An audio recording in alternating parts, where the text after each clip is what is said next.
So I was an athlete playing for Team USA and had the opportunity to meet Mr. Porter, who is the executive director of USA Softball and also the International Softball Federation, and quickly learned that he was a fan of women, a fan of the sport, and worked tirelessly to really elevate the sport, elevate women. And quite frankly, the reason the game is where it's at today is because of Don Porter.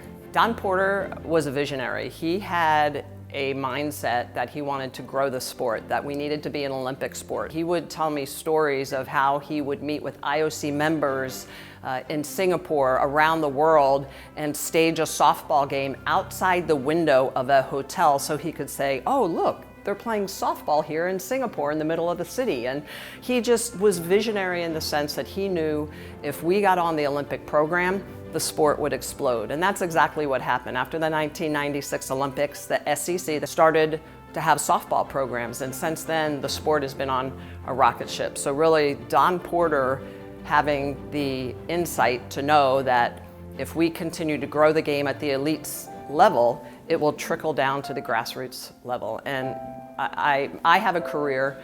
Thousands and thousands of women have careers in the sport of softball because of Don Porter. We've sent over $3 million in value of softball equipment in the last 2 years to 70 countries. And we want to continue those efforts to give opportunities to young girls and boys in many of the countries that don't have that to be able to play our sport.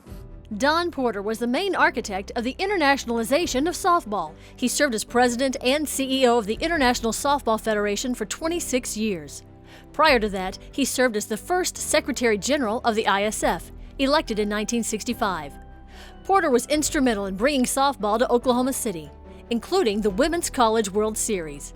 He served on the United States Olympic Committee Board of Directors from 1968 to 1998 and served as chairperson of many USOC committees, including the National Training Centers, U.S. Olympic Festivals, and the Transportation Committee.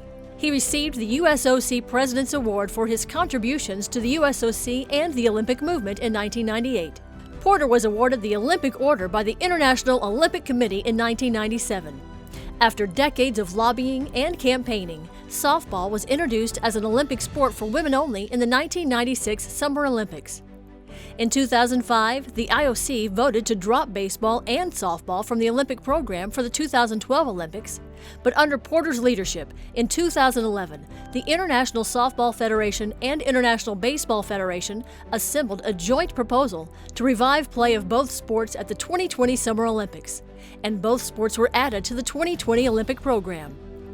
In addition to his work with the ISF and the USOC, Porter served as an official for the NFL from 1976 to 1979. He worked some memorable games, including Joe Namath's final game. Porter served as co-president of the World Baseball Softball Confederation from 2012 to 2013 before retiring in 2014. He passed away at his home in Oklahoma City in 2020 at the age of 90.